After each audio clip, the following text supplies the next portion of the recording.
Hello नमस्कार दोस्तों, Barabanki teachers अड्डा में आपका स्वागत है।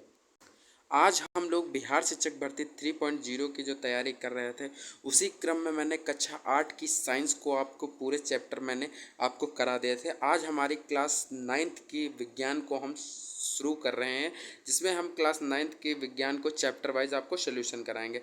तो आज से हमारी क्लास 9th की साइंस स्टार्ट होती है और कक्षा 8 की साइंस हमने पूरी आपको पढ़ा दी है। अगर आपने उसको नहीं देखा है तो हमारी प्लेलिस्ट में जाके उसमें आप जाके देख सकते हैं। पूरी वीडियोस पड़ी हुई हैं हर एक क्लास की, ठीक है। आप इजीली वहां से आप इसको देख सकते हैं, ठीक है। मैं प्लेलिस्ट का लिंक आपको डिस्क्रिप्शन बॉक्स में दे दूंगा। तो आज से हमारी जो क्लास स्टार्ट हो रही है वो क्लास 9th की विज्ञान स्टार्ट हो रही है।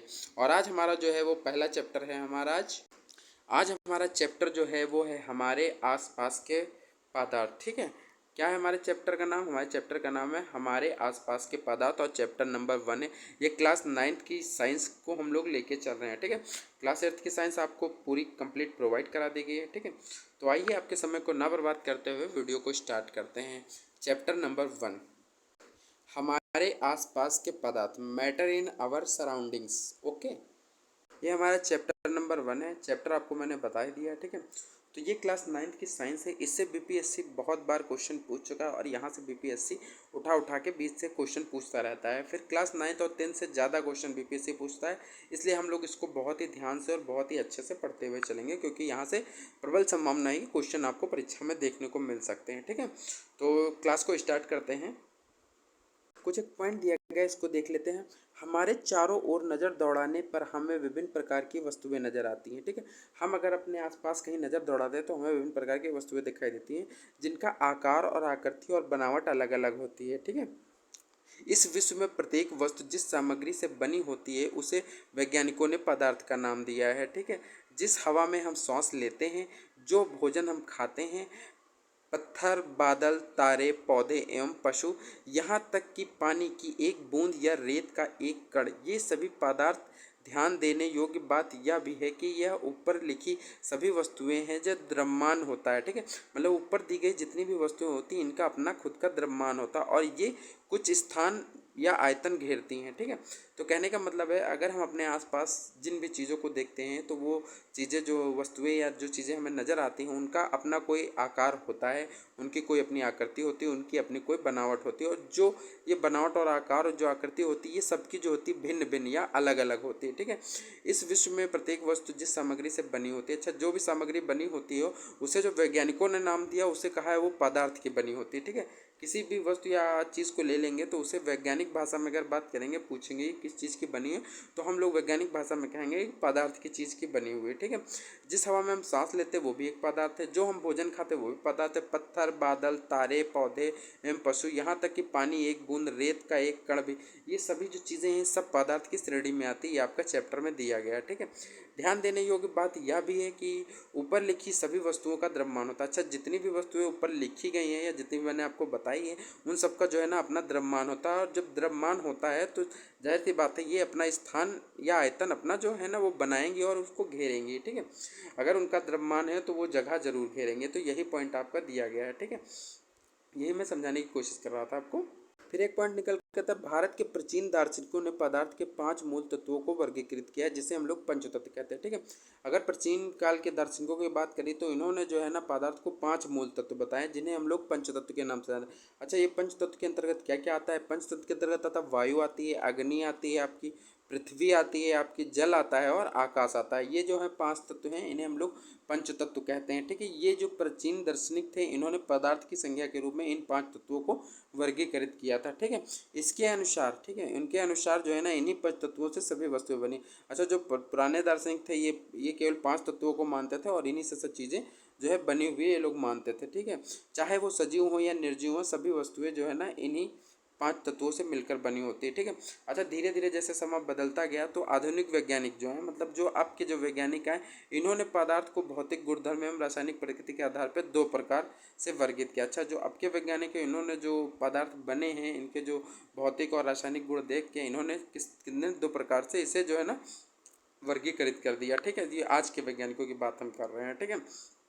इस अध्याय में हम भौतिक गुणों के आधार पर पदार्थ के बारे में ज्ञान अर्जित करेंगे। अच्छा, इसमें 2 भागों में इन्होंने तो बांटा है, एक तो भौतिक गुणधर्म के बारे में, एक दूसरा रासायनिक, ठीक है। तो इस चैप्टर में हमें जो पढ़ना है वो पढ़ना है केवल भौतिक गुणधर्म के बारे में पढ़ना है इस चैप्टर में, ठीक है। पदार्थ के रासायनिक पहलुओं को आगे के अध्याय में पढ़ेंगे, ठीक है। तो वो आपका क्लास 10th में देखने को मिलेगा, लेकिन अभी हम लोग जो पढ़ेंगे वो हम लोग केवल पढ़ेंगे भौतिक गुणधर्म के बारे में, ठीक है। आगे देखते हैं चैप्टर में क्या दिया गया है। फिर ये पॉइंट दिया गया पदार्थ का भौतिक स्वरूप, और यही हमें लोगों को पढ़ना है, ठीक है। पदार्थ का भौतिक स्वरूप, पहला पॉइंट जो दिया गया, पदार्थ कणों से मिलकर बने होते हैं, ठीक है। सिंपल सी बात है कि पदार्थ जो है ना छोटे छोटे कणों से मिलकर बने होते हैं, ठीक है। ये आपको याद रखना है। अच्छा, थोड़ा सा नीचे दिखा, बहुत समय तक पदार्थ की प्रकृति के बारे में दो विचारधाराएं प्रचलित थी। एक विचारधारा का यह मानना था कि पदार्थ लकड़ी के टुकड़े की तरह सतत होते हैं, परंतु अन्य विचारधारा का मानना यह था कि पदार्थ रेत की तरह कणों से मिलकर बने होते हैं, ठीक है। ये दिया गया है। कहने का मतलब ये है कि पदार्थ जो है ना कणों से मिलकर तो बना होता है, लेकिन इसमें दो प्रकार की धारणाएं जो थी वो प्रचलित थी। पहली धारणा ये थी कि जो लकड़ी जैसे बनी होती है उस तरह आप कह सकते हैं कि पदार्थ बना होता था, इनका ये मानना था। और कुछ लोगों का मानना था जो पदार्थ है वो बिल्कुल रेत की तरह कणों में जैसे टूट के नहीं बना होता, कुछ वैसा बना हुआ ये लोग बताते थे, ठीक है। फिर आगे देखते हैं हम लोग। फिर नेक्स्ट पॉइंट आता है पदार्थ की अवस्थाएं। जो जो चीज़ें इंपॉर्टेंट है केवल हम उन्हीं को पढ़ते हुए चलेंगे, बाकी चीज़ों पे हम ध्यान नहीं दे रहे हैं, क्योंकि जहाँ से बीपीएससी क्वेश्चन पूछ सकता है हम केवल उन्हीं पॉइंट्स को पढ़ते चलेंगे, क्योंकि इतना समय नहीं है कि हम पूरी बुक्स को रीड करते हुए चले। तो जो जो इंपॉर्टेंट है केवल उन्हीं चीज़ों को देखते लें। तो आता है हमारा पदार्थ की अवस्था। पदार्थ की अवस्था में अपने आसपास के पदार्थों पर ध्यान से देखें तो वो कितने प्रकार के हैं। हम पाते हैं कि पदार्थ अपने तीन रूपों में दिखते हैं। एक तो पहला दिखता है आपको ठोस रूप में दिखता है, या फिर द्रव रूप में, या गैस रूप में। ये तीन पदार्थ मतलब जो है ना तीन रूपों में आपको देखने को मिलता है। पदार्थ की ये अवस्थाएं उसके कणों के विभिन्न विशेषताओं का कारण होती है, ठीक है। अच्छा, पदार्थ की जो ये अवस्थाएं होती है ये उनके कणों के विभिन्न विशेषताओं के कारण होती है। अब हम पदार्थ की तीनों अवस्थाओं के गुण विस्तार से अध्ययन करेंगे, ठीक है। अब जो पदार्थ की तीनों अवस्थाएं हैं या ठोस द्रव गैस हैं, इनके तीनों गुणों के बारे में हम लोग विस्तार से पढ़ेंगे, ठीक है। आगे देखते हैं एक दिया गया क्रियाकलाप, उसको तो नहीं पढ़ते हैं लेकिन ठोस अवस्था को हम लोग पढ़ते हुए चलेंगे। ये आपका ठोस अवस्था है, इसको देखते हैं हम लोग। चलो ये क्रियाकलाप देख लेते हैं, इससे आप ठोस के बारे में पूरी अवधारणा समझने में आप संतुष्टि मिलेगी और आप इजीली इसको समझ पाएंगे। निम्नलिखित वस्तुओं को एकत्रित करें, जैसे कि आप पेन को ले लें, या किताब को ले लें, या सुई को ले लें, या लकड़ी को ले लें, मतलब ये सब चीज़ें आप ले सकते हैं, ठीक है, इस प्रयोग को करने के लिए, ठीक है। आप इन वस्तुओं में से किसी एक चीज़ को भी ले लें, ये तो कोई दिक्कत नहीं है, ठीक है। फिर देखते हैं आगे क्या दिया गया। आगे दिया गया इन वस्तुओं के चारों ओर पेंसिल घुमाकर इनके आकार को रेखाचित कीजिए। अच्छा, जो वस्तुएं आपने ली है इनको किसी सादे कागज पे रख के आप उनको पेंसिल से जो है ना उनके चारों ओर उनके आकार को रेखाचित्र कीजिए, मतलब उनके चित्र को बनाइए, ठीक है। खींचिए या बनाइए उसको रख करके, ठीक है। फिर क्या इन सभी वस्तुओं के निश्चित आकार, स्पष्ट सीमाएं तथा स्थिर आयतन है, ठीक है। तो आप देखेंगे कि जब आप फिगर बनाते हैं तो आप देखते होंगे कि उतना एरिया वो कहीं ना कहीं घेरे हुए, ठीक है। तो जो घेरा हुआ एरिया है वो उसका आयतन कहलाता है, ठीक है। तो यही चीज़ इसमें दिया गया है कि उसका अपना आयतन होगा, ठीक है। इस पर हथौड़ा मारने पर, खींचने पर या गिराने से क्या होता है, ठीक है। अगर किसी ठोस पदार्थ पे हथौड़ा या मारने या गिराने से क्या होगा, ठीक है। ये बारे में भी आप भी देखते हैं हम लोग, नीचे दिया गया है, ठीक है। नीचे देखते हैं, ये उपरोक्त सभी उदाहरण ठोस के हैं, ठीक है। अच्छा, जितनी भी चीज़ें हमने ली थी वो सभी जितनी थी वो सब ठोस थी, ठीक है। क्या थी? ठोस थी, ठीक है। हम देख सकते हैं कि इन सभी में एक निश्चित आकार एवं स्पष्ट सीमाएं तथा स्थिर आयतन यानी नगण्य संपीड़ित होती है, ठीक है। कहने का मतलब है जो ठोस वस्तुएं होती हैं इनमें जो है ना एक स्थिर आयतन होता है, ठीक है। इनकी एक स्पष्ट मतलब निश्चित आकार होता है और स्पष्ट सीमाएं होती हैं, और जो ये होते हैं ये नगण्य संपीड़ितता वाले होते हैं, ठीक है। बाह्य बल लगाने पर यह ठोस अपने आकार को बनाए रखते हैं। अच्छा, इस पर अगर कोई बल लगाया जाता है, जिससे कोई ठोस वस्तु है उस पर अगर कोई बाह्य बल लगाया जाता तब भी इनका आकार जो है परिवर्तित नहीं होता। बल लगाने पर ठोस वस्तुएं टूट सकती है, अगर इन पर ज़्यादा बल लगाया जाएगा तो वे वस्तुएं टूट जाएंगी, लेकिन इनका आकार नहीं बदलता, इसलिए ये दृढ़ होते हैं, ठीक है। फिर आगे देखते हैं, आगे एक एग्जाम्पल दिया गया है, इसको समझने की कोशिश करते हैं। रबड़ बैंड को क्या माना जाएगा? क्या खींचकर इसका आकार बदला जा सकता है? क्या ये ठोस है? ठीक है, ये आपका क्वेश्चन के तौर पे दिया गया। अब इसको देखते हैं हम आगे। विभिन्न आकार के बर्तनों में रखने पर चीनी और नमक उन्हीं बर्तनों के आकार ले लेते हैं, क्या ये ठोस है? ठीक है, आगे देखते हैं। स्पंज क्या है? यह ठोस है ये, लेकिन फिर भी इसकी संपीड़न संभव है क्या? ठीक है, ये तीन क्वेश्चन के रूप में दिए गए। अब इनके बारे में नीचे देख लेते हैं क्या दिया गया है। नीचे दिए गया बाह्य बल लगाए जाने पर रबड़ बैंड का आकार बदलता है, पर बल हटा लेने पर पुनः अपने मूल आकार में आ जाता है। अत्यधिक बल लगाने से यह टूट जाता है, ठीक है। तो इसके गुण देख रहे हैं कि ये जो रबड़ बैंड होता है उस पर जब बाह्य बल लगाए तो इसका आकार तो जरूर परिवर्तित होता है, लेकिन जब छोड़ दिया जाता है तो अपने मूल आकार में फिर से आ जाता है, और अत्यधिक बल लगाने पर यह टूट जाता है। कहने का मतलब है, अभी मैंने बताया था ठोस में कि अगर आप उस पर अधिक बल या ताकत लगाते हैं तो वो टूट जाता है। तो ये गुण आपको बताता है कि ये जो चीज़ है वो आपकी ठोस के अंतर्गत आएगी, ठीक है। फिर आता है, चाहे हम शर्करा या नमक को अपने हाथ में ले लें या किसी प्लेट प्लेट या जार में रखें इनके क्रिस्टलों का आकार नहीं बदलता, ठीक है। अगर हम किसी शर्करा को ले लें या नमक को ले लें या अपने हाथ में रखें या किसी प्लेट में रखें या जार में रख दें, तब भी हम पाते हैं कि इनके जो क्रिस्टल हैं वो अपना आकार नहीं बदलते हैं, ठीक है। इस कारण ये सिद्ध होता है कि ये भी आपका एक ठोस का ही उदाहरण है, ठीक है। फिर आता है स्पंज। स्पंज बहुत छोटे छिद्र होते हैं जिनमें वायु का समावेश होता है। जब हम इसे दबाते हैं तो वे वायु बाहर निकलती है और इसका संपीड़न संभव होता है। अच्छा, इसका संपीड़न संभव होता है, ठीक है। लेकिन ये भी जो है ना आपका ठोस के उदाहरण के अंतर्गत ही आएगा, ठीक है, क्योंकि जब इसको हम छोड़ देते हैं तो ये पुनः अपने आकार ले लेता है, ठीक है। फिर देख लेते हैं द्रवस्था। द्रवस्था में क्या होता है, जैसे जल आपने देखा हो द्रवस्था में रहता है। खाना पकाने का तेल आपने देखा होगा, वो भी द्रवस्था में रहता है। लोग दूध पीते हैं, उसको भी आपने देखा। जूस पीते हैं, शीतल पेय पदार्थ, ये जो सब चीज़ें हैं, ये सभी जो चीज़ें हैं, ये सब आपकी द्रवस्था में रहती हैं, ठीक है। और ये सब चीज़ें आपकी द्रवस्था के अंतर्गत भी आती हैं, ठीक है। अच्छा, इसमें एक पॉइंट दिया गया, द्रव का आकार नहीं होता है, ठीक है। अच्छा, द्रव का कोई आकार नहीं होता, आप उसको चाहे जिस भी बर्तन में रख दें वो वैसा शेप ले लेता है, ठीक है। तो इसलिए इसमें कहा गया कि द्रव का कोई आकार नहीं होता, लेकिन इसका आयतन निश्चित होता है, ठीक है। अच्छा, द्रव का कोई आकार तो नहीं होता लेकिन इसका आयतन जो है ना निश्चित होता है। अगर आप एक गिलास पानी लेंगे, ठीक है, उसको थाली में डालेंगे तो थाली के शेप का बन जाएगा। अगर आप उसको गिलास में डालेंगे तो गिलास के शेप में बन जाएगा। लेकिन वो इतनी जगह ज़रूर लेगा, अगर जितने जगह में वो पानी मतलब इकट्ठा रहेगा तो उतनी जगह लेगा, और उसी को हम लोग जो है ना आयतन बोलते हैं, ठीक है। तो जो प्लेस घेरने की जो चीज़ होती है उसी को हम लोग आयतन की दृष्टि से देखते हैं, और वो आयतन ही होता है, ठीक है। तो द्रव का आकार तो नहीं होता है लेकिन वो अपना आयतन जो है ना वो उसका निश्चित होता है, ठीक है, उसको नहीं बदल सकते हम लोग, ठीक है। तो यही पॉइंट दिया गया है कि द्रव का जो है ना आकार नहीं होता है लेकिन आयतन निश्चित होता है। जिस बर्तन में हम इन्हें रखा जाए ये उसी का आकार ले लेते हैं। कहने का मतलब है आकार की बात कर रहे हैं। जिस बर्तन में रखेंगे उसका आकार ले लेंगे। द्रव में बहाव होता है और इनका आकार बदलता है, इसलिए दृढ़ नहीं लेकिन तरल होते हैं, ठीक है। ये आपको दिया गया है। फिर जो आती है हमारी आती है तीसरी अवस्था। तीसरी अवस्था कौन सी, गैस अवस्था होती है। हमने ठोस पढ़ लिया, फिर द्रव पढ़ लिया, अब हमारी तीसरी अवस्था आती है गैस अवस्था, ठीक है। इसके बारे में पढ़ते हैं। आपने कभी उस गुब्बारे वाले पर ध्यान दिया है जो गैस के एक ही सिलेंडर से बहुत सारे गुब्बारों में हवा भरता है, और उससे पता लगाइए कि एक सिलेंडर से वह कितने गुब्बारे भरता है। उससे पूछिए कि सिलेंडर में कितनी कौन सी गैस है, ठीक है। ये दिया गया है। तो ये गैस के बारे में बात कर रहे हैं, ठीक है। इसका एक क्रियाकलाप दिया गया है, उसको हम लोग समझने की कोशिश करते हैं, ठीक है।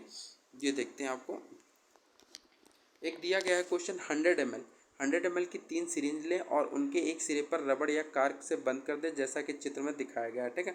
हम आपको चित्र दिखाते हैं। जैसे 100 ml की मैंने 3 सिरिंज ले ली, ठीक है। जैसे ये आपको एक सिरिंज दिख रही होगी, आप सिरिंज लेंगे, ठीक है, ऐसे। और इसमें आप देखिए कि नीचे जो है ना मैंने रबड़ बैंड लगा दिया है, ठीक है। ये देखिए आपको रबड़ बैंड दिख रहा होगा, ऐसा इन्होंने कह रखा है, ठीक है। फिर देखते हैं आगे क्या दिया गया। आगे दिया गया है सभी सिरिंजों के पिस्टन को हटा दें, मतलब ऊपर वाले ढक्कन को हम लोग हटा देते हैं, ठीक है। पहले सिरिंज में हवा रहने दें, दूसरे सिरिंज में जल और तीसरी में चाक के टुकड़े भर दें, ठीक है। अच्छा, जो तीनों सीरीज दी गई हैं तो पहले में जो है ना हम लोग इसको हटाने के बाद पहले में आप कुछ नहीं भरेंगे, केवल एयर रहने देंगे। और दूसरे में हटा के हम लोग क्या भर देंगे, दूसरे में हटा के जो है ना हम लोग चाक के टुकड़े भर देंगे, और तीसरे में जो है ना हम लोग जल को भर देंगे, ठीक है। तो ये 3 पॉइंट आपके दिए गए हैं, इनमें जल को भरेंगे, ठीक है। फिर आगे देखते हैं पिस्टन को वापस सिरिंज में लगाएंगे। अच्छा, फिर जब ये सब तीनों चीज़ें भर लेंगे तो ये जो पिस्टन है आपका, ये पिस्टन आपको दिख रहा होगा, इसको हम लोग वापस सिरिंज में लगाएंगे, ठीक है।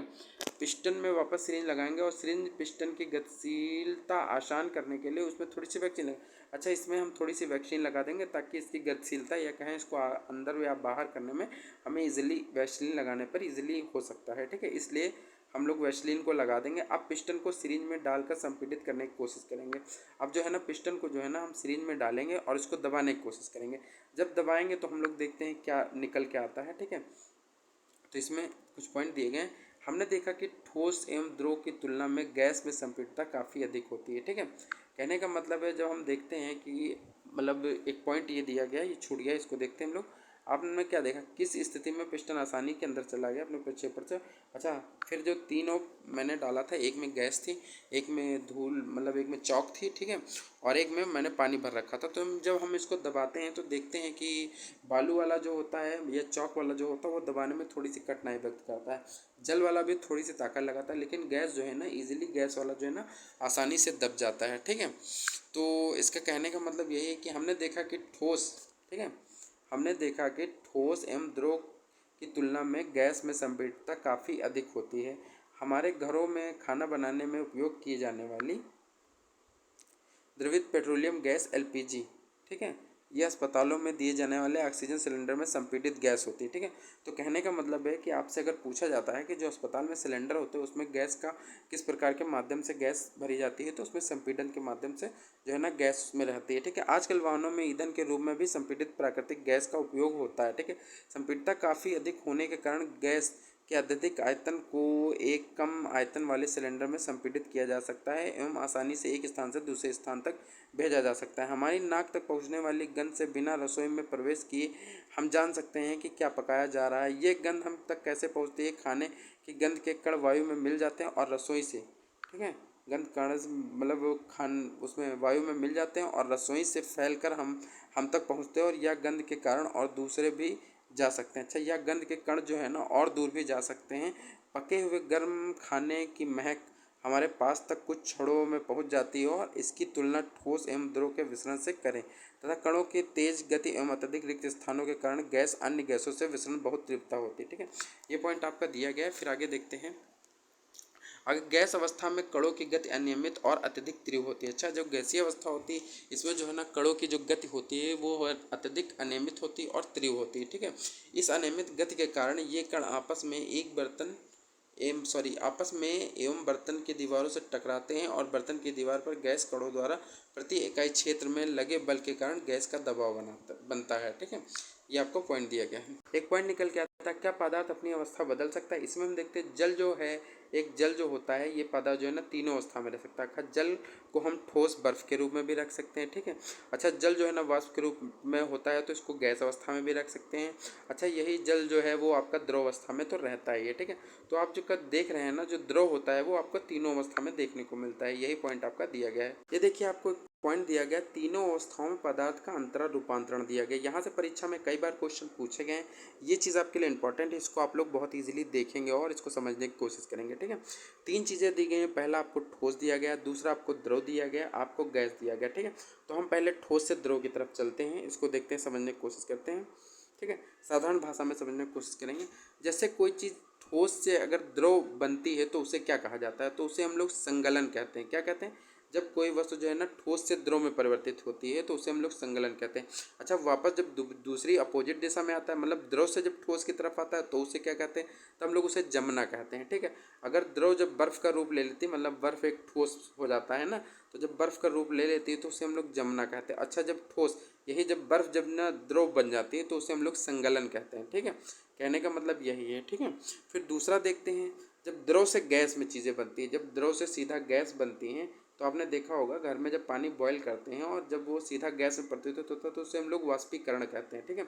अच्छा, यही प्रक्रिया जब उल्टा होती है, मतलब गैस से जब चीज़ें द्रव बनती हैं, ठीक है, तो उसे हम लोग संघनन कहते हैं, ठीक है। देखे होंगे आपने बादल जिससे वर्षा होती है, ठीक है, तो वो संघनन के कारण ही जो है ना वो गैस से सीधा द्रव में परिवर्तित होते हैं और जल के रूप में हमारी पृथ्वी पर आ जाते हैं, ठीक है। और फिर आते हैं हम ठोस से अगर गैस बनती है तो जब ठोस से गैस बनती है तो उसे हम लोग ऊर्ध्वपातन कहते हैं, ठीक है। ऊर्ध्वपातन आपने कपूर देखा होगा, वो एक प्रकार का ठोस है, वो जब सीधा जलाया जाता है वो तो सीधा गैस बन जाता है। तो ऐसी प्रक्रिया जब होती है तो उसे हम लोग ऊर्ध्वपातन कहते हैं। अच्छा, गैस से सीधा ठोस में जो परिवर्तित होता है तो उसे हम लोग निक्षेपण कहते हैं, ठीक है। ये महत्वपूर्ण पॉइंट है, इनको आप लोग इजीली याद रखेंगे क्योंकि यहाँ से परीक्षा में कई बार क्वेश्चन देखने को मिले हैं, ठीक है। तो एक बार और इसको समझने की कोशिश, ठोस से सीधा द्रव का बनना क्या कहलाता है? संगलन कहलाता है। अच्छा, द्रव से सीधा ठोस का बनना क्या कहलाता है? जमना कहलाता है। द्रव से गैस का बनना वाष्पीकरण कहलाता है और गैस से द्रव का बनना संघनन कहलाता है, ठीक है। ये चीज़ें आप लोग याद रखेंगे। और फिर आते हैं ठोस का गैस में बदलना, ठीक है, ये आपका ऊर्ध्वपातन होता है और गैस से ठोस में परिवर्तित होना आपका निक्षेपण कहलाता है, ठीक है। ये तीनों पॉइंट आप लोग बहुत इजीली और अच्छे से याद रखेंगे क्योंकि ये परीक्षा के दृष्टि से इम्पॉर्टेंट है। आगे देखते हैं। फिर नेक्स्ट पॉइंट आता है वाष्पीकरण। पदार्थ की अवस्था बदलने के लिए क्या सदैव ऊष्मा देना या दाब बदलना आवश्यक है? क्या आपने दैनिक जीवन में आप ऐसा कोई उदाहरण दे सकते हैं जिसमें बिना क्वथनांक पर पहुँचे हुए कोई द्रव जो है ना वाष्प अवस्था में बदल जाता है, जल को खुला छोड़ देने पर या धीरे धीरे वाष्प में परिवर्तित हो जाता है, ठीक है। ये पॉइंट दिया गया है। जैसे गीले कपड़े सूख जाते हैं, इन दोनों उदाहरणों में जल में क्या हुआ है, ठीक है। हम जानते हैं कि पदार्थ के कण हमेशा गतिशील होते हैं, ठीक है, और कभी रुकते नहीं हैं। एक निश्चित तापमान पर गैस, द्रव, ठोस के कणों में विभिन्न मात्रा में गतिज ऊर्जा होती है। द्रव में सतह पर स्थित कणों के कुछ अंशों में इतनी गतिज ऊर्जा होती है कि वे दूसरे कणों को आकर्षण बल से मुक्त हो जाते हैं और क्वथनांक से कम तापमान पर द्रव के वाष्प में परिवर्तित होने की इस प्रक्रिया को वाष्पीकरण कहते हैं। ठीक है, तो ये आपका सारा मैटर दिया गया है कि वाष्पीकरण कैसे होता है, ये मैंने आपको बता दिया। यहाँ से उम्मीद है कि क्वेश्चन अगर बनेगा तो वही बन लेगा कि ठोस से द्रव में परिवर्तित होने को क्या कहते हैं और द्रव से गैस में परिवर्तित होने की क्रिया को क्या कहते हैं। ठीक है, तो आप नाम ये याद रखेंगे तो आपका काम इजीली हो जाएगा। एक क्वेश्चन और दिया गया है, गर्मियों में हमें सूती कपड़े क्यों पहनने चाहिए, इसके बारे में बात कर लेते हैं हम लोग, थोड़ा सा समझ लेते हैं। शारीरिक प्रक्रिया के कारण गर्मियों में हमें ज़्यादा पसीना आता है जिससे हम शीतलता मिलती है। ठीक है, जिससे हमें शीतलता मिलती है। ठीक है, जब गर्मियों में अधिक पसीना आता है तो पसीना आने के कारण जो है ना हमें शीतलता मिलती है। जैसे जैसे कि हम जानते हैं वाष्पीकरण के दौरान द्रव की सतह के कण हमारे शरीर या आसपास से ऊर्जा प्राप्त करके वाष्प में बदल जाते हैं और वाष्पीकरण की प्रसुप्त ऊष्मा के बराबर ऊष्मीय ऊर्जा हमारे शरीर से अवशोषित हो जाती है जिससे शरीर शीतल हो जाता है। चूँकि सूती कपड़ों में जल का अवशोषण अधिक होता है इसलिए हमारा पसीना इसे अवशोषित होकर वायुमंडल में आसानी से वाष्पीकृत हो जाता है। ठीक है, ये पॉइंट दिया गया है, इसको आप लोग समझ लेंगे। ठीक है, आगे देखते हैं। बर्फीले जल से भरे गिलास की बाहरी सतह पर जल की बूंदें क्यों नजर आती हैं। ठीक है, ये आपने देखा होगा घरों में कि बोतल जो है ना फ्रिज से आप निकाल के अगर बाहर रखते हैं तो देखते हैं उसकी बाहर की सतह पर जो है ना आप पानी की बूंदें देखेंगे आ जाती है। तो ये कैसे आ जाती है इसी के बारे में बात करते हैं। किसी बर्तन में हम बर्फीला जल रखते हैं, जल्दी ही बर्तन के बाहरी सतह पर हमें जल की बूंदें नजर आने लगेंगी। वायु में उपस्थित जल वाष्प की ऊर्जा ठंडे ठंडे पानी के संपर्क में आकर कम हो जाती हैं और यह द्रव अवस्था में बदल जाती हैं जो हमें जल की बूंदों के रूप में नजर आती है। कहने का मतलब यही है कि जो वायु में जो आप देख रहे हैं वायु में जो जल की बूंदें होती हैं, ठीक है, या जो जलवाष्प होता है वो जो है ना ठंडे पानी के साथ क्रिया कर लेता है या ठंडे पानी से ऊर्जा को ले लेता है और ऊर्जा लेने के बाद वो सेम तापमान पे आकर के जो है ना पानी के बाहर या बोतल के बाहर, ठीक है, सॉरी, बोतल के बाहर आकर के जो है ना जल के रूप में आपको देखने को मिलता है। ठीक है, और यह चीज़ें जो है ना बोतल के बाहर पानी का रूप ले लेती हैं और हमें यही चीज़ें नज़र आती हैं कि कैसे पानी बाहर आ गया। ठीक है, यही पॉइंट आपका दिया गया है।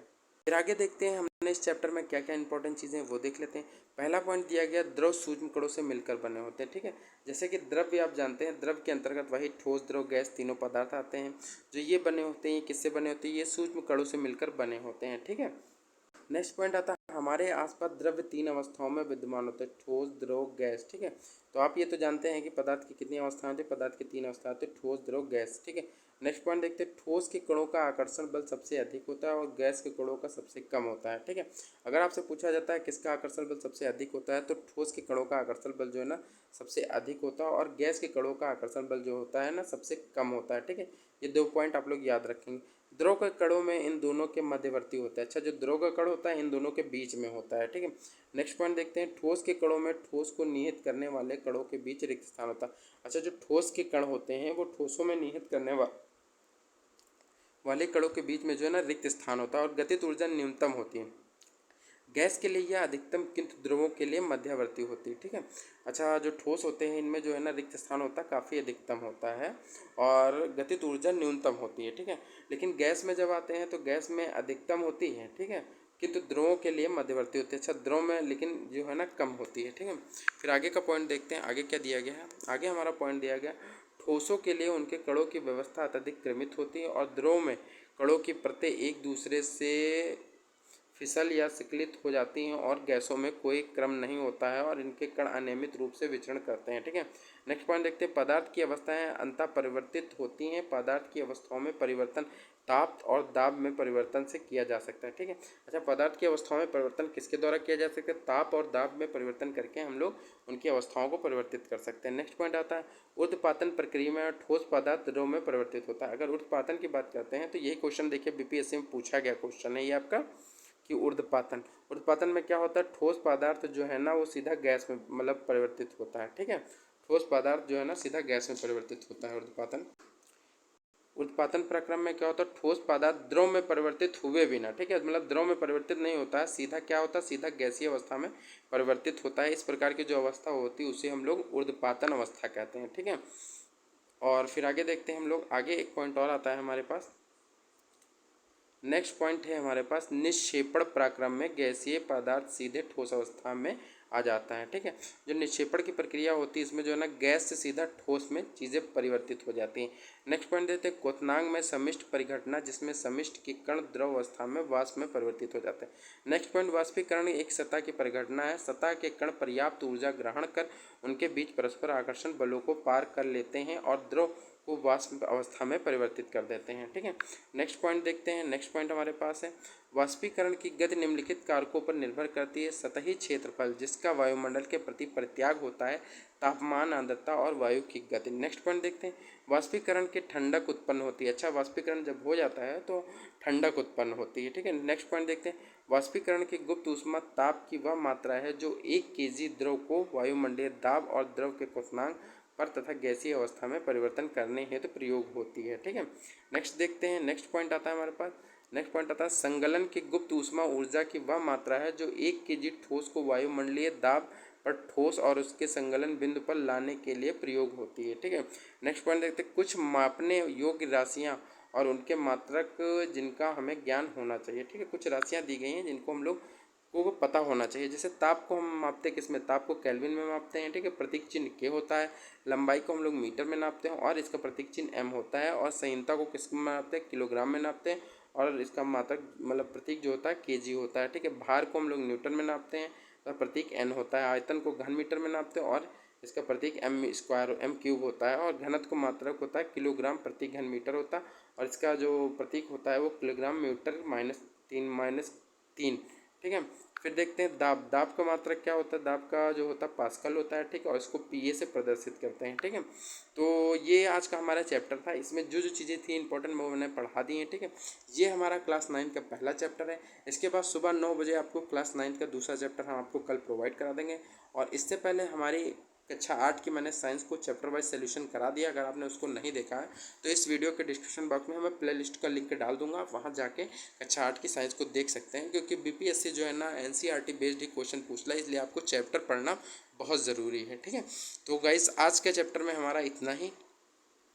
ये हमारा टेलीग्राम चैनल है 12 बंके 26 58 34, इसको आप ज्वाइन करके फ्री पीडीएफ पा सकते हैं। और अगर आप हमारे चैनल पर नए हैं तो हमारे चैनल को सब्सक्राइब करें और अगर वीडियो आपको पसंद आए तो प्लीज़ लाइक करें। ठीक है, जाते जाते आपके लिए कुछ मोटिवेशनल लाइनें हैं, इनको हम लोग देखते हैं। अपने आज को देखकर कभी हार मत मानना। अपने आज को देखकर कभी हार मत मानना। तुम कल क्या बनोगे उसका अंदाज़ा तुम्हें भी नहीं होगा। ठीक है, तो आप लोग मोटिवेट रहिए और पढ़ते रहिए और सिलेक्शन लीजिए और आगे बढ़िए। धन्यवाद।